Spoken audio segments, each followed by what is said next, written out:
Wake up, Rip City. Your Blazers have won another one. This time it's 103-102 over the Houston Rockets.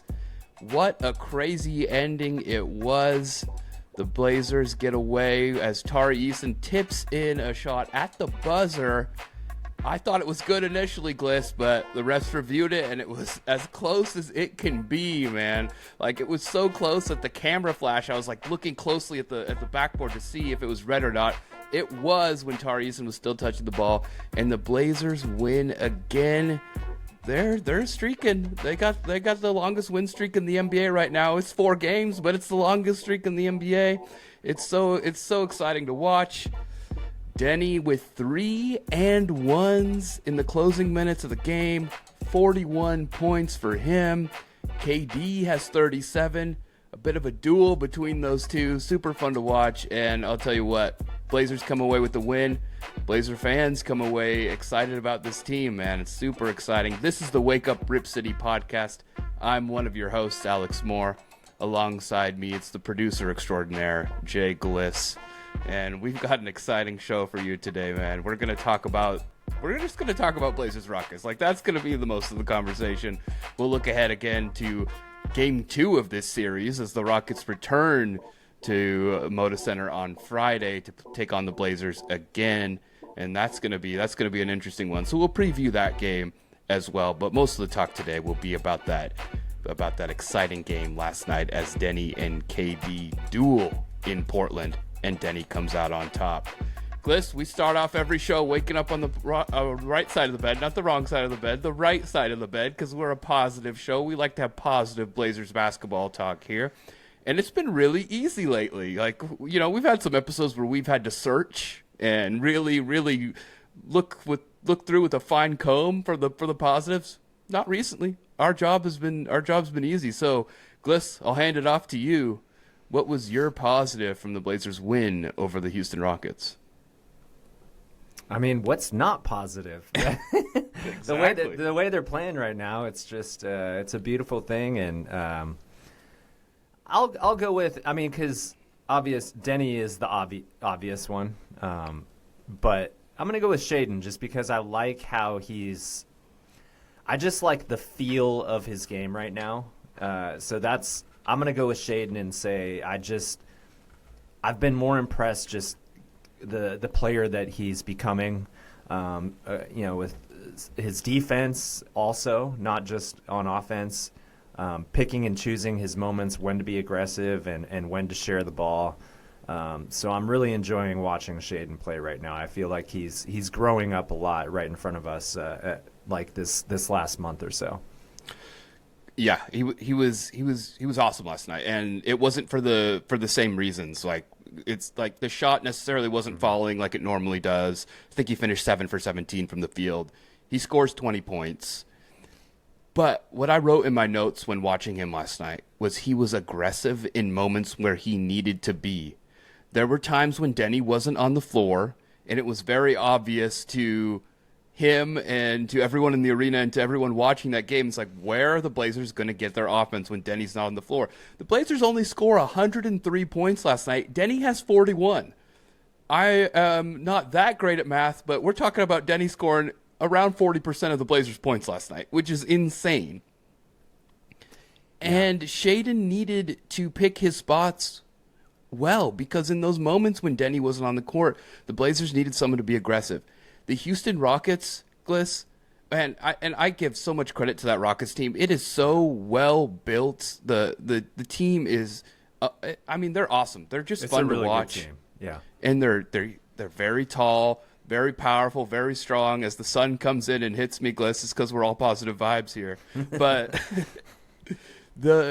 just seeing Shaden, like, he kept attacking. He kept going, even though it was brutal. Some of those drives to the rim, he's getting met. At the summit, he's such an athlete, and so to see him kind of keep attacking, and even though like things weren't necessarily going his way, right? He doesn't shoot a great percentage from the field.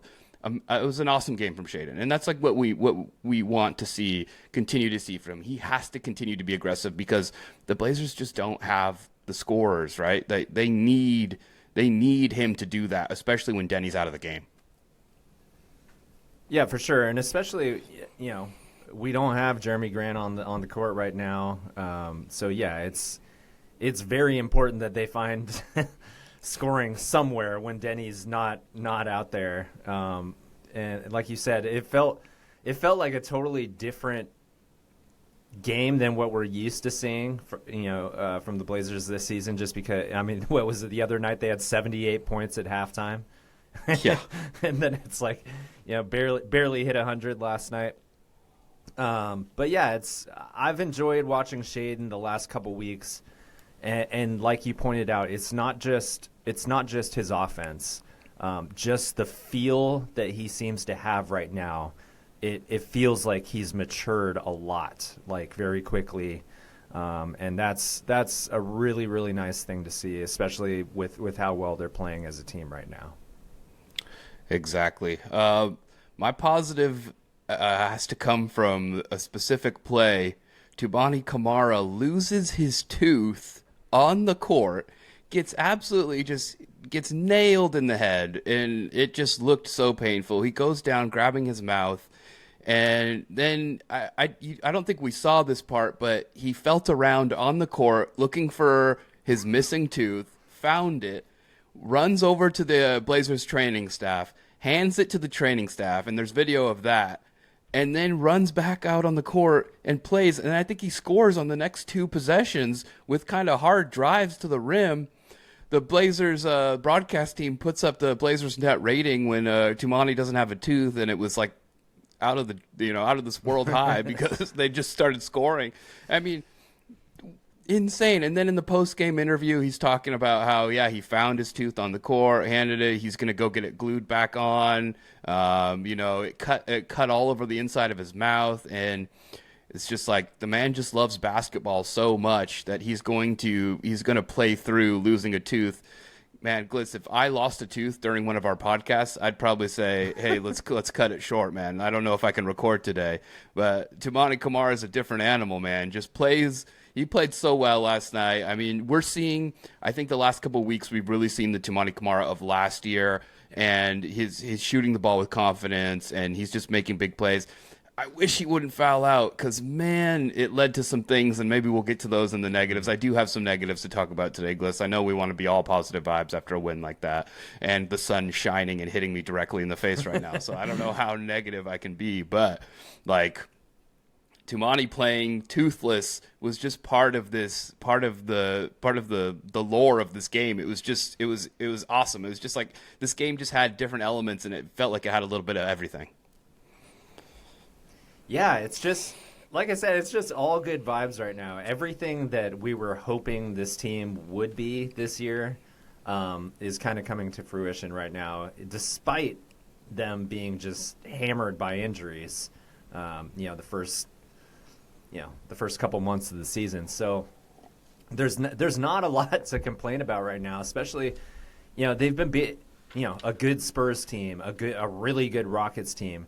It's not like they're playing weak competition. Like, these are still tough games, and even you pointed out in the Western Conference, there's no easy wins in the Eastern Conference. So beating teams like the Sacramento Kings and beating teams like Utah the other night, it's these are not easy teams. They might not be the top of the league, but they are competitive teams. So to see them string these wins together has just been, there's not a lot of negatives to take away from it. We're seeing this team just kind of mesh together and grow, and we're seeing, Denny become basically a superstar in this league. We're seeing Shaden mature. We're even seeing young Hansen get some minutes. I think he had 17 minutes last night. And, he's still kind of like having some moments. But you see like little flashes, even on some of the mistakes, like when he jumped in the air and like had that turnover. It was like just seeing him do like where his thought process was going, where he was, where what he was thinking about, like trying to be a playmaker in that instance.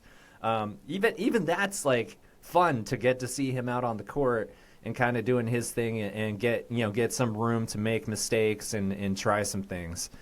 So yeah, there's just not a lot of negative to go off of right now. It's just been a really, really fun stretch. Yeah, and Gliss, you stole my next one because I was going to bring up Young 17 minutes last night as well. I wrote that in my notes. It's like Young 17 minutes. I think he finished +2, so he had a positive plus minus. And I mean, in a 1-point win, +2 is awesome. That's fantastic. Yeah, the play you're talking about when he had the turnover when he jumped up in the air. Yes, he shouldn't have jumped up in the air to make the pass. But what he was doing was absolutely right because he had already created a play earlier in the game in the backcourt when he jumped up to make a pass where he threw off a defender with a no-look and created an open three for Shaden. And so he was trying to kind of do the same thing again, and then there were two Blazers standing right in the same spot, and Lamar Hurd pointed this out, is like, one Rockets defender could guard both of them. If they had spread out, then Hansen would have done the right thing, right? Like that opportunity he would have made the right play. So it's like everything that he's doing, you're starting to see kind of where his like exactly like you were saying, where his thought process is at, which is awesome to see. And he just looks a little bit more confident out there. Yeah, you can tell he's learning, but for him to go up against a guy like Steven Adams is just completely built different than anybody in this league, and to see him go out there and take on that challenge is just awesome to see. Like, he didn't back down at all. He comes out with the scratch marks on his arm, like his shoulders all bleeding and stuff. It's like, yes, here we go, this is what I want to see from him. And he hit the 3-ball too. It was just it was fun to see him out there, like very exciting. And then, of course, I want to touch on Denny a little bit more, too. I mean, I don't think we can talk about him enough. I mentioned in the open, he had 3 and 1s at the end of the game. He finishes with 5 and 1s.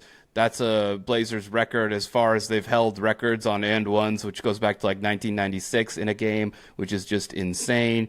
You know, there's a little bit of controversy after this game. Tari Eason talking about guarding Denny and said, how did Denny do this? And he just kept saying zebras.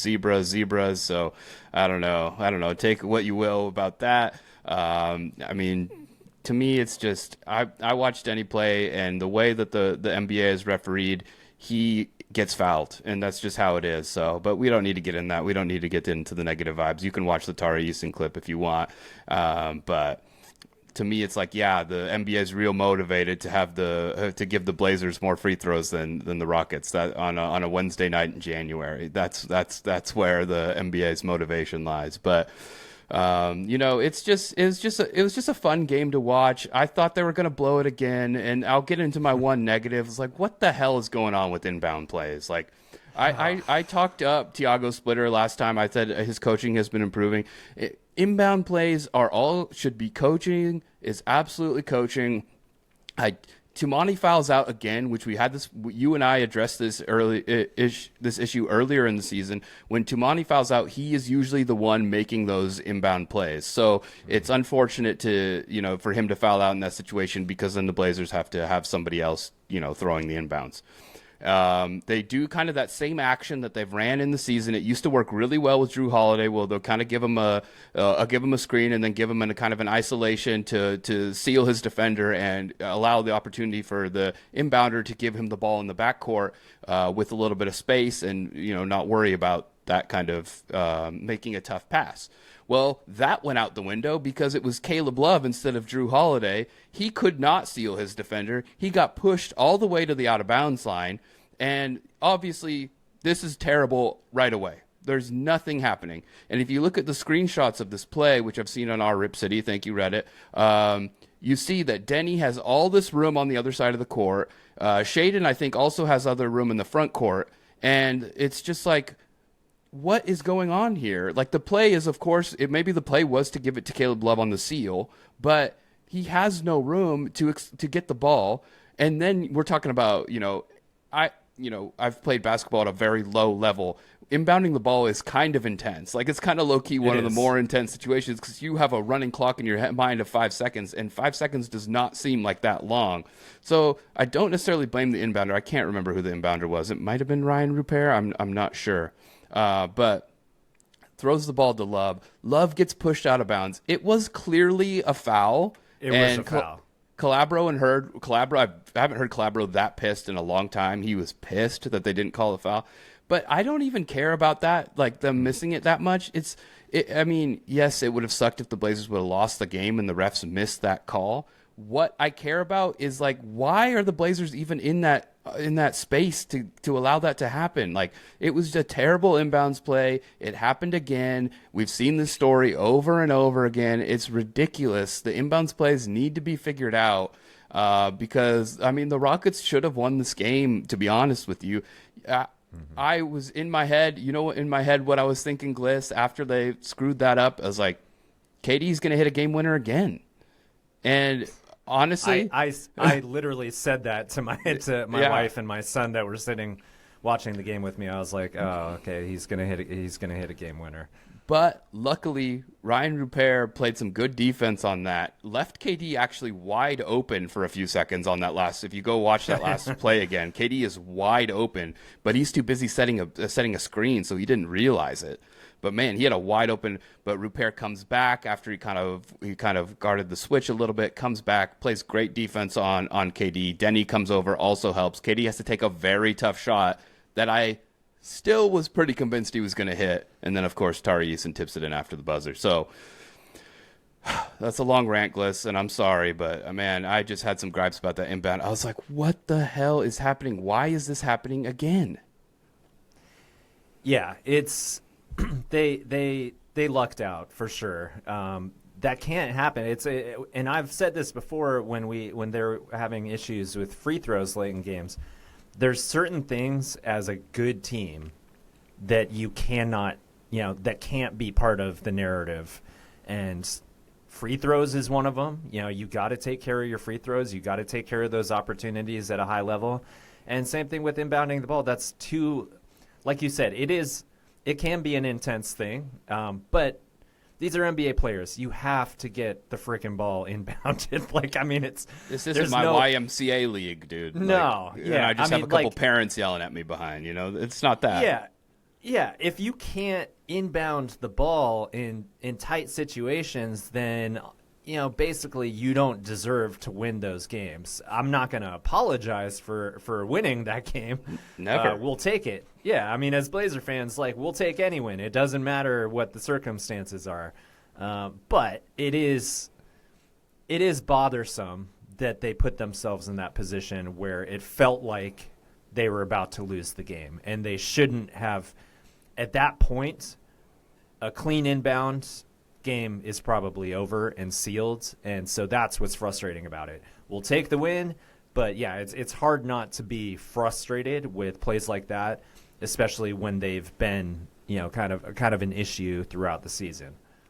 Also, and this plays into Thiago Splitter's strategy, which we've seen and we know is foul when the Blazers are up 3, which I'm okay with. Absolutely. Mm-hmm. I do think it's a winning strategy, but you have to be able to do a couple of things if you're going to foul when you're up 3. You have to be able to hit free throws, and you have to be able to inbound the ball. The Blazers have not shown that they can do either of those things. And I don't want KD to have a chance to tie up the game up 3 because I have a feeling that he'll hit it. But I'd much rather have him do that than have a chance to win the game when the Blazers are up 1. So, this stuff has to be figured out. And it's, to me, like I've said before, it's all mental. You have to show a killer mentality in late games, especially when you have the lead. And that's a big thing that this team needs to work on.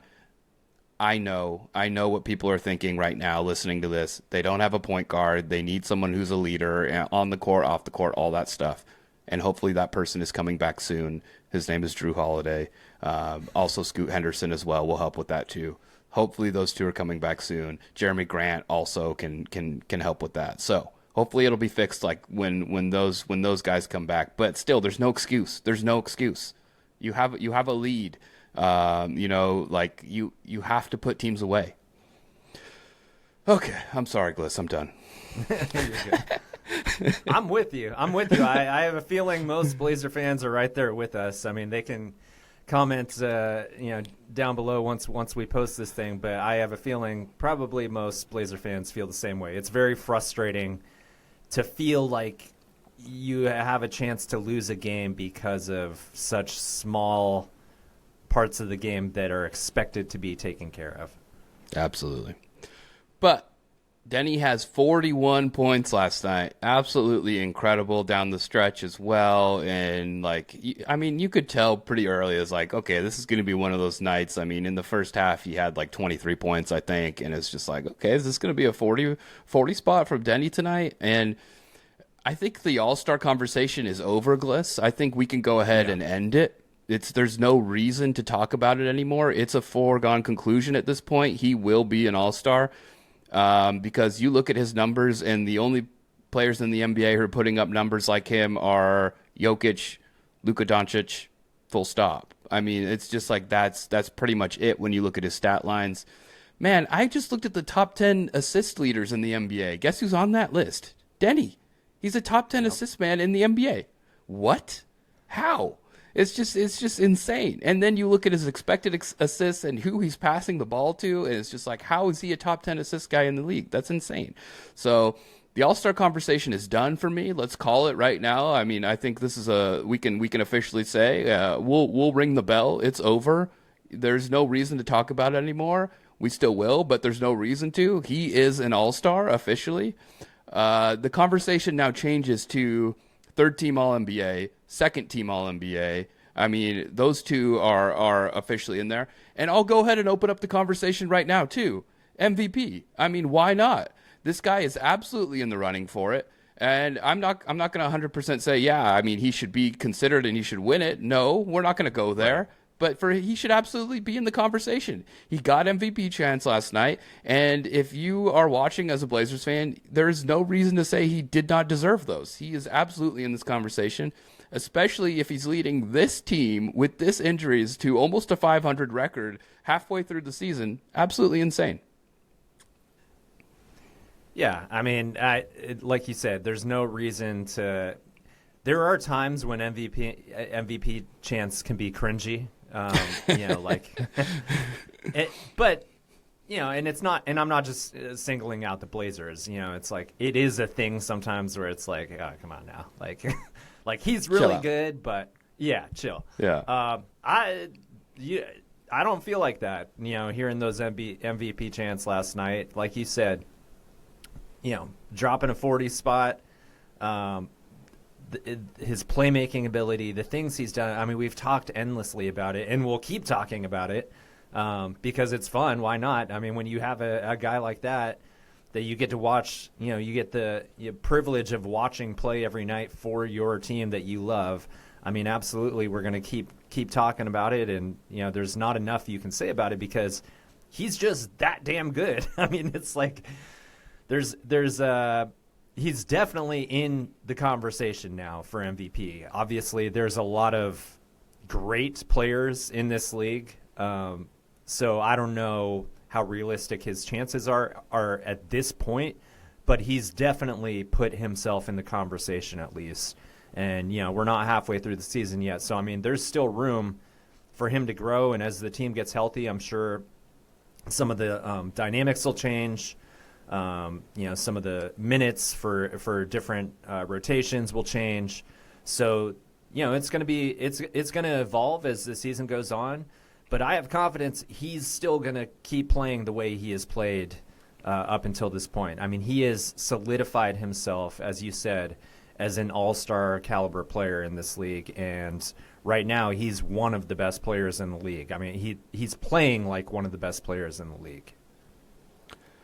Absolutely. Completely agree. It's exciting to watch, and I can't wait to see where he goes, especially when the Blazers get a little bit healthier, get back to full strength. Even, I mean, who knows where this guy's going to go? And I think we'll look back on this time as really important for his growth. It's been huge for him, and to see him kind of have to take over point guard duties has been awesome, and he's done such a great job. And it'll be nice to see him get a little break from that too when he gets some creators and ball handlers back on the team. All right, Gliss, Friday the Rockets come back. It's going to be game 2 of this little series. What's KD doing today? I might go try to yeah, he's downtown see what they're up to today. I bet he's at a nice food spot, I mean, I bet they're out by my spot. They're probably, I live in Hillsborough, Beaverton area. I bet they're out at Nike today. That's what I'm guessing. Yeah, that's true. But what do you expect from game 2 of this little series? I think it's going to be a huge learning experience for the Blazers, because it kind of creates that playoff type atmosphere where you do get 2 games in a row at home, and that second game, when you've won the first game, that shows how hungry you are, right? Like, do you want to go get that second one? Do you want to go get it, or are you gonna take it easy now that you've got the split already? So it'll kind of show a lot about the team. But what are you expecting from game 2 of this? Yeah, and to your point, I mean, in the playoffs, I mean, it's easier to adjust, I think, when you lost. But I mean, it didn't feel like, I don't know. I would assume as a Rockets fan that was a tough loss to swallow, but it didn't necessarily feel like they really lost. Like, I mean, it could have went either way. So I expect that, tomorrow night it's going to be just as competitive. 2 good teams, and I hope that the Blazers come out kind of with a little bit of extra, and try to really assert themselves in this game, because I have a feeling Houston's going to feel like this is one they want to get back. So I'm hoping that the Blazers come out aggressive, hopefully play efficient, don't turn the ball over, play smart. And I think they have a good shot to be right there, and that would be a huge confidence builder. Not only with the winning streak they have going, and this last stretch of 6-7 games, but if you could get 2 in a row against a really good Houston Rockets team, that would be a huge confidence boost. I mean, this Rockets team is built to win a championship. I mean, they absolutely are. They brought KD for one reason. It's to win a championship. Yep. They look like a championship contender. I mean, they're stacked. And so to win 2 against them would be incredible. We'll see how it goes. I'm excited for it. It's going to be interesting. The Rockets are going to come out with intensity. But in a close game like this, that's one thing that you said that I completely agree with, is you make adjustments in a loss. But it was such a close game. I think both teams are going to make some adjustments. So we'll see how it kind of goes from that side. And the Blazers have a little bit to improve on, as I ranted on the inbounds play. So hopefully it won't come down to that again. But we'll see. All right. This has been the Wake Up Rip City podcast. Gliss and I both still have our teeth, thank goodness. Hopefully Toumani gets his fixed up as well.